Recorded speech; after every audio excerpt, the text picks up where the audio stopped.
오늘은 자비가 풍성하신 하느님 책 147페이지 윗부분 상단 부분 하겠습니다.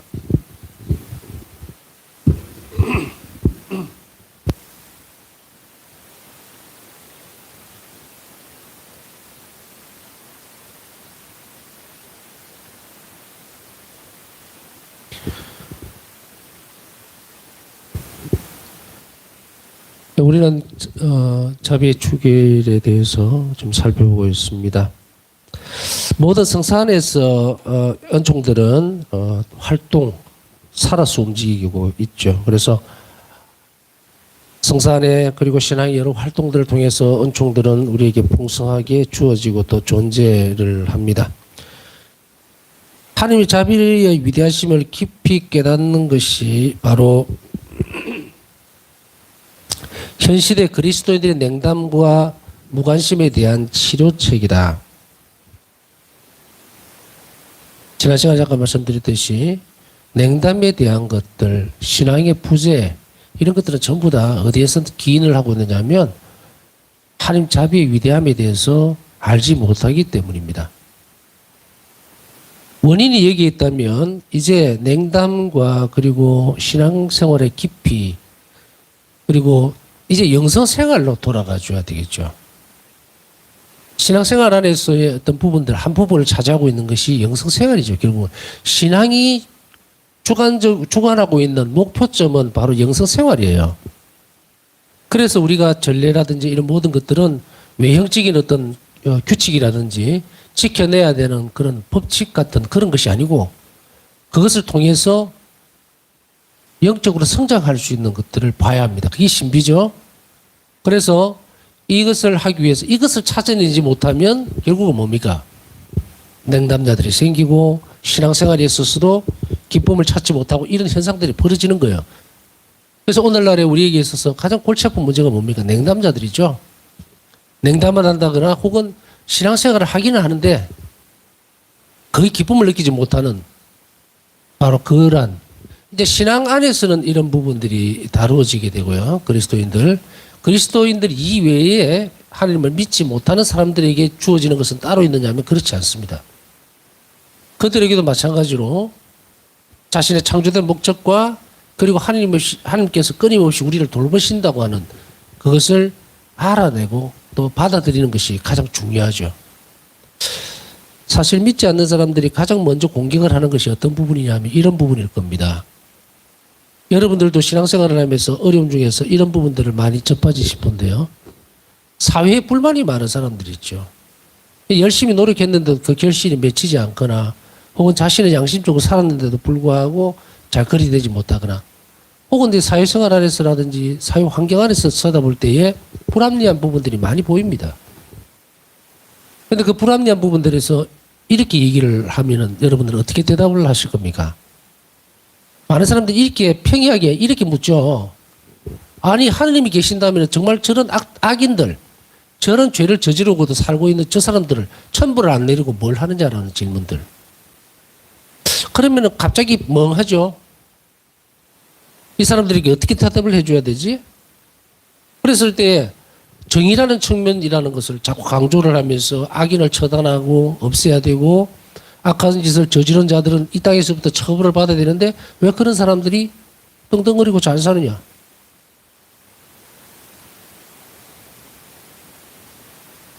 이런 것들.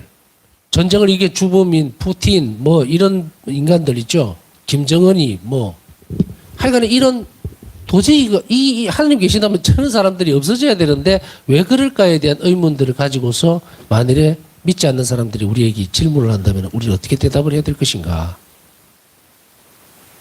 갑자기 뻥하죠. 그래서 이 말 저 말을 막 섞어서 할 말이 없으니까 도망을 가버리는 경우도 생기고 그렇다고 그렇게 뿌리 나 있는 사람들에게 하나님이 자비롭다고 얘기를 하면 아니 자비로운 하나님께서 어떻게 저런 사람들을 저렇게 내버려 둘 수 있느냐라고 얘기를 했을 때 우리는 뭐라고 얘기를 할 것인가? 하나님의 속성은 사람을 죽이는 데 있는 것이 아니고 살리는 데 있죠. 또 하나님 자비의 가장 깊은 속성은 뭡니까? 하나님 자비의 가장 큰 속성은 자비죠. 그러면 인간이 서로 죽이고 살리고 할 때 그렇게 어떤 부분들을 놔두고 계시는가? 아닙니다. 마지막까지 아무리 비참한 죄를 지은 죄인이랄지라도 기회를 주는 거예요. 기회를. 밀과 가라지에 비유해서 여러분들은 아시잖아요. 그죠? 가라지를 뽑으려다가 밀까지 뽑히면 어떻게 하겠느냐. 그리고 또한 그 말을 하는 자신들의 주체적인 모습을 볼 때 자신은 죄가 없느냐라고 물을 때 이거는 부끄러워서 얼굴을 못 들죠. 하나님 앞에서는. 그런 말을 할 자격이 없어요. 마치 가늠하다 잡힌 여인들을 중심으로 해서 둘러싸고서 돌로 쳐 죽이려고 할 때 예수님 뭐라고 말씀하셨어요? 너희 중에 죄가 없는 사람이 돌을 먼저 던져라 그랬죠. 다 도망가고 아무도 없잖아요.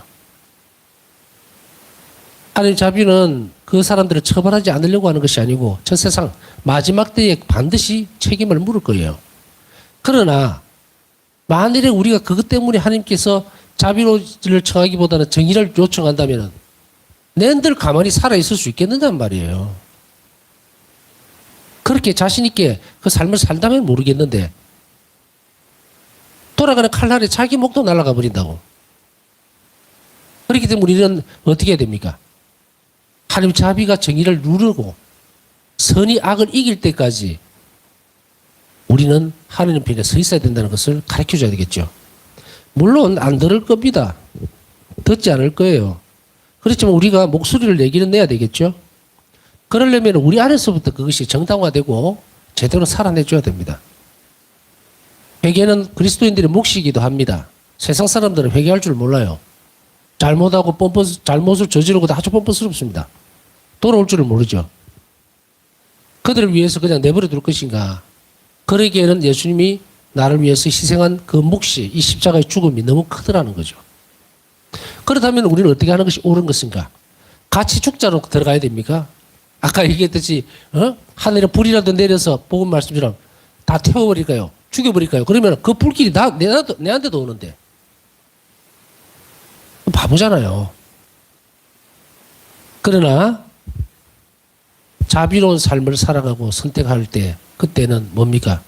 선으로 악을 이긴다고 하는 것은 우리 힘으로 이긴다는 게 아니에요. 하나님께서 하시고자 하는 그 속성, 자비, 그것이 그들을 눌러버릴 때까지 나는 그 일을 통로를 열어줘야 된다는 이야기예요. 그러려면 무엇이 돼야 됩니까? 자비롭지 못한 마음들은 버려야 됩니다. 그렇지 않으면은 이 일이 이루어질 수가 없어요. 내가 할 겁니까? 아닙니다. 분통만 터지고 뭐 어쩌고 저쩌고 하겠죠. 그러나 결국 그 인생도 그러다가 끝나버려요. 가장 귀한 한 삶이 사라져버린다고. 자, 그래서 이런 무관심과 그리고 냉담이 가장 큰 이 문제지만 이것을 치료하기 위해서는 하나님께서 자비롭다는 사실을 알아들여야 됩니다. 대부분 어떤 때는 아마 이런 부분들도 많이 있지 않을까. 제가 이 말을 조금 길게 하는 이유는 아우, 나 성당 안 가. 내가 믿어봐야 뭐 저 사람들보다 저 나쁜 짓 하면서 잘 사는데 나는 왜 이래. 맨날 가서 기도도 하고 하는데 그냥 가장 귀한 보석을 놓치고 살죠. 그 사람들은 그렇게 살다가 죽어요. 그러나 우리는 이렇게 살면 살 수 있다고. 살기 위해서 사는 건가? 죽기 위해서 사는 건가? 우리가 예수님을 따라 났을 때는 살기 위해서 살아가는 거예요. 세상에 하느님을 모르고 악을 저지르는 자들은 죽기 위해서 삽니다. 그걸 분명히 해야 돼요. 그렇다면 우리는 얼마나 귀한 것을 가지고 살도록 초대받았는지 안다면 우리가 가는 이 길에서 결국 벗어나서는 안 되겠죠. 그러나 세상을 살면서 또 신앙생활을 하면서 어려움이 많지요. 해결하지 못하는 어려움도 많고 그러나 하나님 안에서는 해결할 수 있어요. 우리가 계속해서 강조하는 것은 우리가 두려워하지 말았으면 좋겠다. 내가 하나님께 모든 것을 다 주고 나면 나는 어리석은 사람이 될 수도 있고 말 그대로 완전한 의탁이라고 하는 것은 정말 어리석은 인간이 되는 거거든요. 그러다 보면 옆에서 어둠이 어떤 식으로 우리를 주입을 시키겠습니까? 야, 너는 왜 하느님 말만 꼭 듣냐? 너는 사람도 아니냐? 너는 판단력도 없느냐라고 마귀는 분명히 틈을 파고들겠죠. 우리가 아버지의 뜻을 자연스럽게 따라가는 것이 내 의사를 꺾는 것이냐? 아닙니다. 내 고집을 버리고 완전한 선을 내가 나를 살리는 것이기 때문에 내 스스로 선택해서 가는 거예요. 가는 건데 마귀는 뭐라고 장난질을 해버립니까? 그 안에서. 니는 생각도 없니? 네 판단도 없냐? 왜 하느님이 시키는 대로만 하느냐? 너 꼭두각시냐? 라고 하지만 꼭두각시는 판단력이 없습니다. 꼭두각시는 판단력이 없어요. 태연만 주면 돌아갑니다. 그런데 우리에게는 뭐가 있습니까? 안 해도 될 부분도 허용을 하고 있죠. 내 판단에 전적으로 하나님은 맡기고 있는 것으로 봐서는 절대로 강압적인 것은 아무것도 없고 내가 예라고 대답하기 전에 하나님은 움직일 수가 없어요. 그런데도 불구하고 마귀는 교묘하게 많은 사람들에게 특히 어중간하게 액션을 취하고 있는 그리스도교인들 안에 파고 들어가서 뭐라고 얘기해? 너 꼭두각시냐? 남들은 저렇게 저지르고 다 잘 사는데 너 하나님 말씀 들어서 좋은 게 뭐냐? 너 재산이 늘어났냐? 뭐 이런 식으로 파고 들어가죠. 여기에 대한 답은 뭡니까? 어중간하게 중간에 서 있으면 죽도 밥도 안 돼요. 완전하게 드리면 완전하게 책임을 지는 게 하느님이에요. 근데 아까 얘기했듯이 그 중간에 두려움이 있습니다. 하나 예를 들어서 나이가 들어가면서 그죠? 우리가 미래에 대해서 걱정을 하죠. 아, 어떡하지? 이제 애들도 다 크고 다 나가버리고 이제 내 혼자서 살아야 되는데 뭘 먹고 살지? 어? 그러면서 또 이쪽 저쪽에서 막 다른 무슨 노력들을 하려고 애를 쓰겠죠. 그죠? 그런 노력도 없이 그냥 기도만 하면은 하나님께서 나를 믿게 살려주실 수 있을 것인가에 대한 그 물음에서 어떤 것이 옳은 것인가. 만약에 연세가 많으셔서 나이가 많으신 분이 정말 힘이 붙여서 도저히 뭘 할 수가 없어요. 근데 부족하다고. 그러면은 어떻게 해야 돼요? 폐질라도 죽어서 조금이라도 보태려고 하는데 몸이 너무 안 좋고 힘들어. 조금만 하고 나면 너무 아프고 막 이래요. 그랬을 때에 그 시간을 버려두고 기도 생활을 하면서 성당에 가가 앉아있고 그런 걸 할 수 있으니까 그쪽을 선택하는 것이 맞는가? 바로 사도처럼 말씀처럼 일하지 않는 사람은 먹지도 말라 그랬는데 이렇게 될 건가? 아닙니다. 하나님을 선택하면 올바른 길이에요. 폐지 맺기 주스러 가는 것보다 그 시간에 성찬표가 있으면 하나님 먹이 살립니다. 제가 말씀드리는 것은 우리 안에서 자잘하게 일어날 수 있는 판단 그리고 두려움들 이것에 대해서 얘기를 해주고 싶은 거예요. 목사는 옆에서 파고 들어오면서 이렇게 유혹을 할 수 있다는 이야기 이게 유혹입니다. 아니다. 너는 아무것도 안 하면서 놀고 먹으면서 하면 안 돼요. 놀고 먹는 거하고 다른 겁니다. 내가 오늘 하루에 밥을 먹고 그 다음에 시간 놀 수 있고 내 여가를 즐길 수 있음에도 불구하고 가서 하나님 앞에 있는 거 하고 놀고 먹는 거하고는 다른 문제입니다. 이걸 정확하게 이것만 잘 구별 지으면 우리는 하나님 안에서 안주할 수 있어요. 우리에게 일용할 양식을 주시고 왜 우리에게 일용할 양식을 줍니까? 오늘 하루 하나님 뜻이 이루어지기를 바란다면 그것은 주신다는 뜻이잖아요. 그런데 아까 말씀드렸듯이 우리가 의탁하는 태도를 자꾸 키워가고 연습을 하지 않으면 낙오자가 돼요. 낙오자가 되다 보면 아까 이런 자잘한 유혹들이 막 파고 들어오면서 나를 비난하기도 하고 윽박지르기도 합니다. 너는 어떻게 아무것도 안 하면서 감히 하나님 앞에 주시오라고 하느냐라고 하겠죠. 그러나 이 사람이 만약에 아무것도 안 하면서도가 아니고 하나님 앞에 열심히 기도하면서 주십시오 하면 누구도 비난할 수도 없고 그건 옳은 일이에요. 방향성의 문제다. 그렇기 때문에 이런 인식들을 잘 가지고서 하나님 앞에 머물러 있을 때에는 우리 단계가 이렇게 열려집니다. 처음에는 시도하려니까 아까 말씀드렸던 그런 부분들 나도 돈을 좀 모아놔야 되나? 주머니 있던 쌈짓돈이라고 좀 이렇게 어떻게 해야 되나? 아니면 뭐 하나님 앞에 기도만 하면 돈이 생기냐 떡이 생기냐? 그러니까 너도 뭘 해야 안 되겠느냐? 이런 여러 가지 갈등 문제가 있겠지만 이것은 판단이 분명하게 설 수 있는 부분이에요. 어떤 누군가가 건실하게 일을 하면서 시간을 내서 성체 조비도 하고 기도도 하고 신앙생활을 열심히 하는 사람도 있는 반면에 예를 들면 한 명은 빙동빙동 놀면서 아무것도 안 하고 집에서 그냥 꼬물락꼬물락 하다가 하나님 앞에 가서 돈 좀 주세요. 취직도 좀 해주세요. 뭐 해주세요 하는 거하고는 다른 문제라는 거 아시겠죠? 판단력이 어디에서가 있는지. 자신의 삶에 충실하면서도 시간과 그리고 경험치 그리고 자신의 건강들 이런 문제들까지도 하나님께 맡기고 일을 하는 거하고는 다른 문제입니다. 이것은 의탁의 문제와 긴밀하게 연결되면 이 부분에 대한 해답이 나와요. 의탁하고 하나님께 열심히 맡기고 그 일을 계획을 같이 세워나갈 때에는 이 사람은 신앙적으로 성장할 뿐 아니라 절대로 하나님에게서 떠나지 않습니다.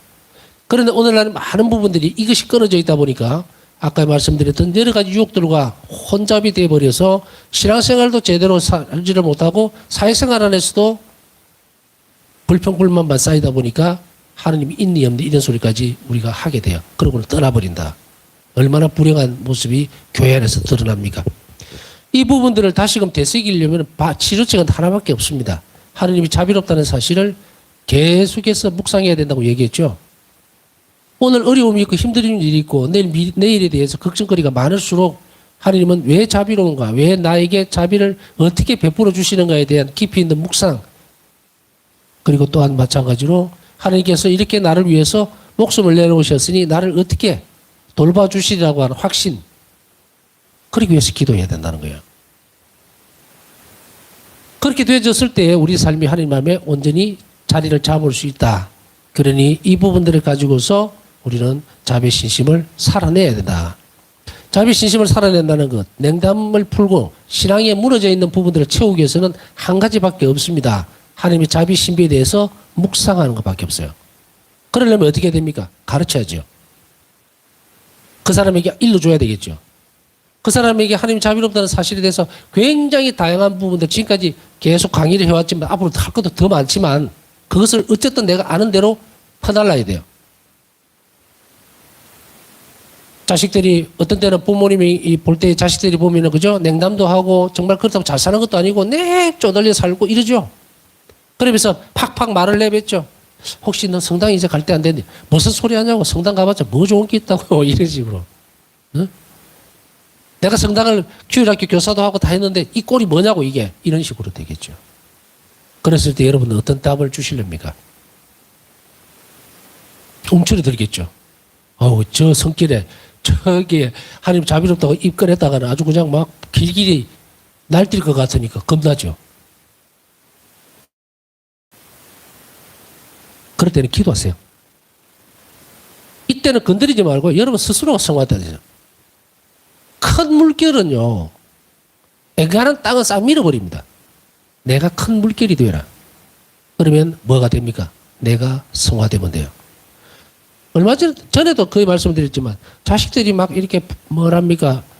그거 되는 부분들이 많죠. 냉담을 하고 이러니까 마음이 부모님들이 참 아프죠. 저기 뭐가 되려 저러나 이제 나이고 나도 나이가 들어서 하나님 앞에 갈 때가 다 됐는데 걱정입니다. 신부님. 걱정하지 마세요. 당신이 성화되는 만큼 자식은 변하게 돼 있어요. 끌려옵니다. 악의 선을 이길 수 없어요. 그러니 그런 걱정 접어두고 당신이 잘하면 돼요. 열심히 사세요. 자비로운 사람이 되고 하나님께 의탁하고 그리고 그 아이들을 하나님 자비에 맡기세요. 성화되면 모든 것이 다 오게 되어 있습니다. 자, 이렇게 그리스도인의 냉담과 무관심에 대한 것, 또 이런 걱정거리들, 삶에 대한 치료책은 바로 이 부분이라고 얘기했죠. 이러한 인식은 그들을 행복하게 하고 충만한 희망과 경건한 기쁨을 갖게 합니다. 하나님께서 잡으려오시니 끊임없이 되뇌어야 됩니다. 그러기 위해서는 우리 어디에 가 있어야 됩니까? 십자가 앞에 있어야 됩니다. 그래서 십자가를 쳐다보면서 주님께서 나를 위해서 저렇게 고통을 당하시고 있다. 그렇다면은 내가 그 고통에 어떻게 상응하게 해야 되겠습니까? 주님께서 저렇게 생명을 내주시고 저렇게 십자가의 고통을 지셨으면 거기에 따라오는 은총도 너무도 크게 나에게 이미 와닿아 있을 건데 내가 현실적으로 지금 내가 열지를 못하죠. 이 부분을. 사실 여러분들에게 주어져 있는 복은요. 하나님 자비는 이미 눈앞에 와 있어요. 모든 그리스도인들에게. 그런데 이걸 열지를 못하는 거야. 열지를 못해. 방법을 몰라요. 그러니 산더미만큼 선물더미를 놔놓고도 내용물을 하나도 모르는 거예요. 그러니 불행하다고 생각합니다. 그것을 열 수 있는 것은 뭡니까? 열 수 있는 것은. 국민학교 1학년은 1학년에 맞는 숙제를 주죠. 학교에서. 국민학교 1학년짜리에게 뭐 대학생들이나 풀 수 있는 그런 문제를 주지는 않죠. 아주 어린아이의 영혼일 때는 낮은 수준의 선물들을 줍니다. 낮은 수준의 선물이라는 게 하나님 자비가 작다는 것이 아니에요. 쉽게 여린 영혼이 열 수 있는 키에 딱 맞도록 그렇게 준다고. 그 다음에 2학년이 되면 조금 더 성장된 그것을 주죠. 그러면 이 무슨 말인가? 의탁의 정신이 커질수록 하느님에 대한 자비에 대한 묵상이 깊어질수록 요 실체가 딱 드러나는 거예요. 요렇게 열어야 돼. 이 부분은 내가 받아들여야 되겠구나. 이것 또한 고통스럽지만 하나님이 나에게 주는 선물이구나 하고 받아들이게 될 때, 그거 탁 열리는 거예요. 이걸 자꾸 연습해야 돼요. 자꾸 연습하고 기도해야 되고 가까이 가야 되는. 이렇게 할 때 우리는 경건한 희망, 기쁨들을 가질 수 있다. 지금까지 그걸 몰라서 못 찾아낸 거예요. 그러다 보니까 아이고 나는 뭐 미래에 대한 희망도 없고 재산도 없고 뭐 정말 내일 당장 급한 일도 생기고 이거 어떻게 하지 걱정할 필요 없어요. 나에게 그것을 주었을 때는 숙제예요. 혼자 풀려가지 말고 예수님 안에 내가 그것을 잘 풀 수 있도록 제가 주님을 말씀을 잘 안 들었습니다. 내 식으로 지금 살아왔다 보니까 이렇게까지 엉망이 되어버렸습니다. 이제는 예수님이 원하시는 대로 이걸 이끌어 가십시오 하고 내드리고 시키는 대로 하겠습니다 해야 돼요. 그러면은 미래에 대한 비전들이 새롭게 열립니다. 이게 자비의 신심이고 하나님 자비의 깊이입니다. 주 예수님께서 말씀하신다. 내 자비의 주기는 온 세상을 위로해 주기 위해 나의 깊은 심년에서 나왔다. 일기 1517번. 사람이 다시 태어날 수는 없지만 또 다시 세례를 받을 수는 없지만 예수님께서는 마지막 희망으로 우리에게 이 선물을 주셨음을 깊이 인식해야 됩니다. 그래서 다시 시작할 수 있다면 이런 이야기들을 많이 하죠. 우리는 이 자비의 축일이 너무나 큰 선물로 주어짐으로 인해서 다시 시작할 수 있는 기회를 얻게 되었습니다. 자, 자비주의를 위한 준비가 있어야 되겠죠. 자비주의를 어떻게 준비해야 될 것인가. 준비는 성금요일부터 하느님 자비 5단 기도를 9일 동안 바치는 것으로 시작하게 됩니다. 조금 이제 안타까운 거는 뭐냐면은 시키는 대로 안 하고 자꾸 뭐 붙이려고 그래요. 이렇게 하면 될까? 이렇게 하면 더 좋을까? 딱 요대로만 하면 되거든요. 요대로만. 이거는 하느님 예수님께서 원하시는 방법이기 때문에 시키는 대로 해야 돼요. 그러면은 자비 5단 기도를 9일 동안 바치면 자비의 축일을 준비하는 기도가 끝납니다. 파우스타 수녀 일기에는 예수님께서 그녀가 개인적으로 바치도록 일러주신 9일 기도도 기록되어 있습니다. 제가 여기서 자비 축일 전 9일 기도를 함께 하면서는 이 부분들을 파우스타 수녀가 바치셨던 이 부분을 일부러 읽어주고 그 다음에 자비 5단 기도로 바쳐요. 그럼 축일 전 기도의 핵심은 뭡니까? 자비 5단 기도만 바쳐도 된다. 여러분들에게 기도하는 법을 가르쳐주기 위해서 저는 하는 것이고 안 해도 아무 상관없습니다. 자비 5단 기도. 이 9일 기도는 파우스타 수녀 개인에게 주신 기도예요.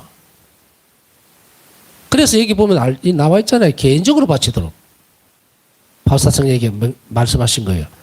그러나 하나님 자비 5단 기도로 바치는 이 9일 기도, 자비 주일 전 9일 기도의 취향은 온 세상의 구원을 위한 것입니다. 자비 9일 기도가 우리가 보통 보면은 이제 9일 기도 묵주 기도도 있죠. 9일 기도, 묵주 9일 기도. 이러 보면은 이제 청원 기도가 있고 감사 기도가 있고 이렇죠. 그런데 청원 기도는 뭡니까? 개인적인 기도 지향이 다 들어가요. 자신이 원하는 거 바라는 거. 그러나 이 자비 축일 전 9일 기도 지향은 한 가지입니다. 세상의 구원을 온 세상의 구원을 위한 것이에요. 내 개인적인 어떤 지향이 여기에 들어가는 것이 아닙니다. 주 예수님께서 말씀하셨다. 이 9일 기도는 나는 영혼들에게 가능한 모든 은총을 베풀 것이다. 일기 796번.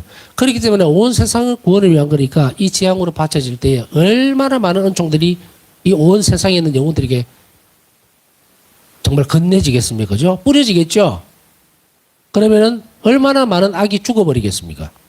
그리고 회개하고 삶에 대해서 지쳐있거나 낙담하거나 삶을 포기하려는 사람들에게 다시금 일어날 수 있는 모든 용기와 힘이 쏟아져 들어간다는 것을 기억해야 됩니다.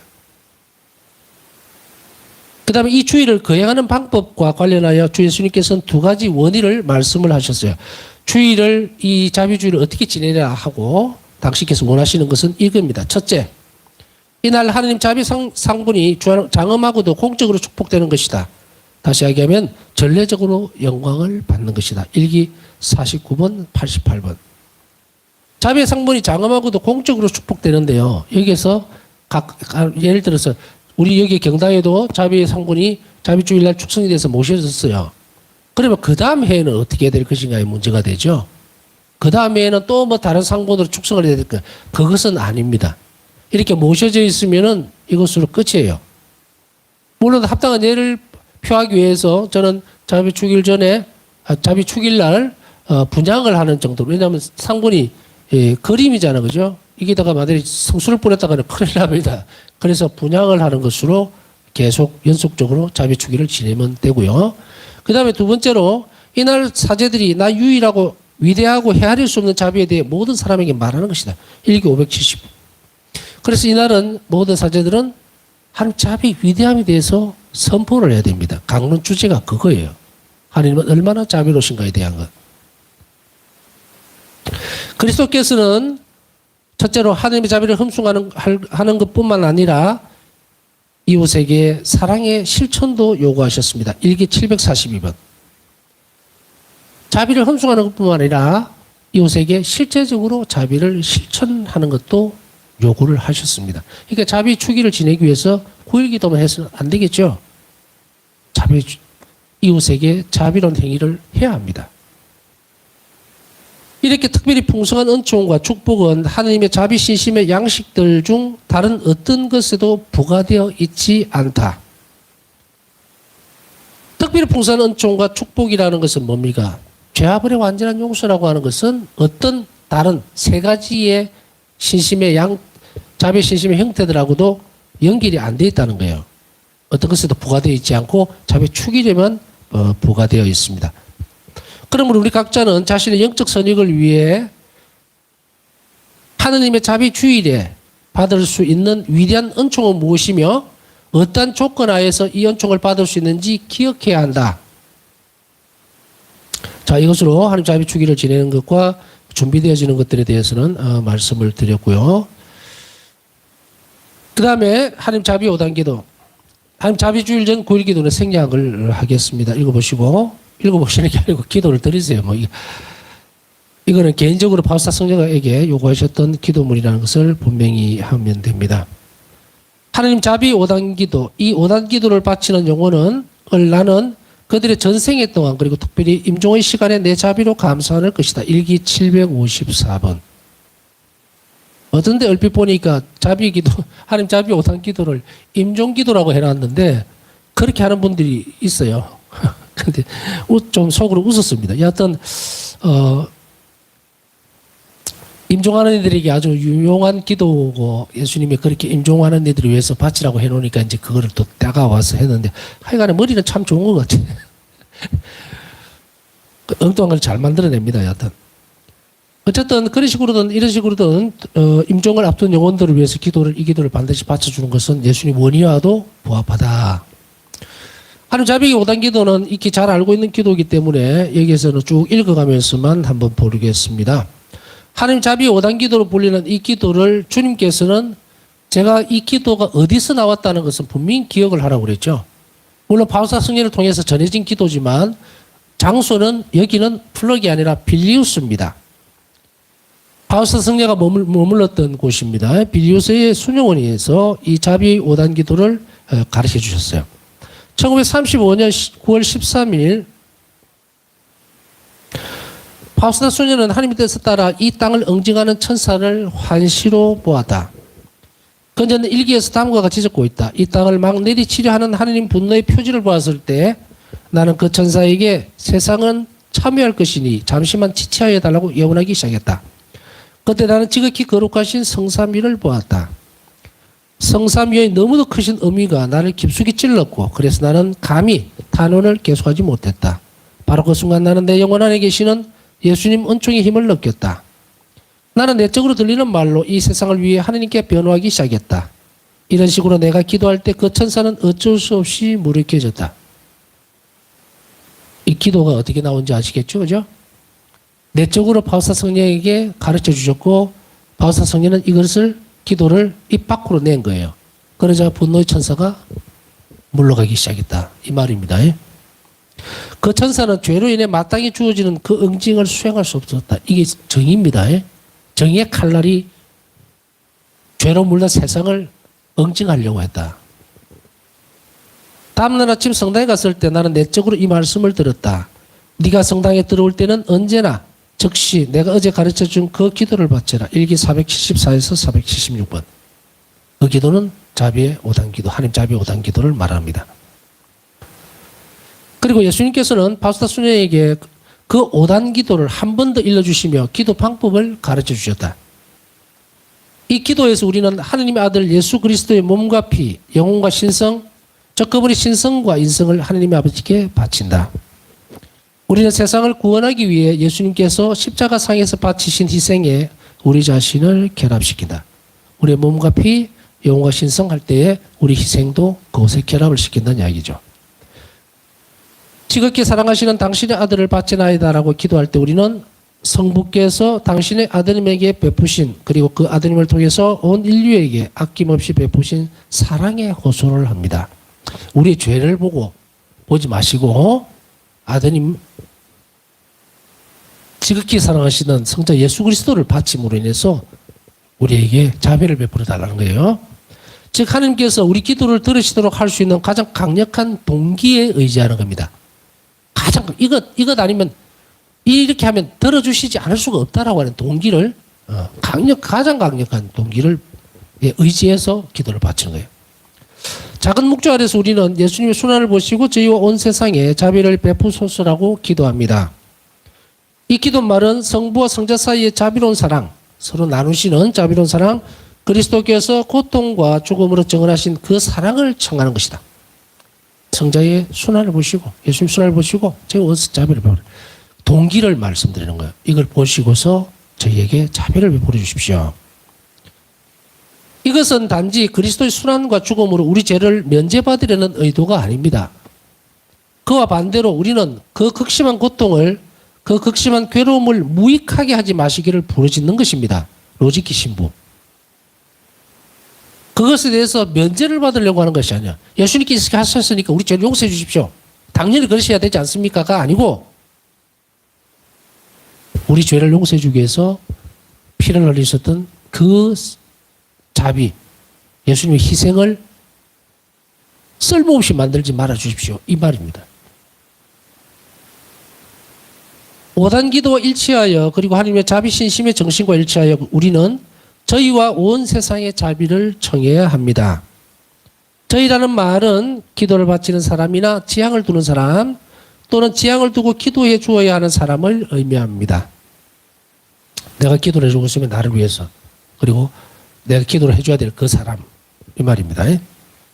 한편 온 세상이라는 말은 이 땅에서 살아가고 있는 모든 사람과 연옥에서 고통받는 모든 영혼들을 의미합니다. 참 자비기도가 광범위하죠, 그죠? 온 세상을 두는 그런 개념까지 듣지는 않는데 이 자비 5단 기도에서 보면 온 세상이라는 것은 우리가 살고 있는 이 땅뿐 아니고 이 땅에 살아가는 모든 사람뿐 아니라 연옥에 있는 영혼들까지 다 포함을 하고 있다.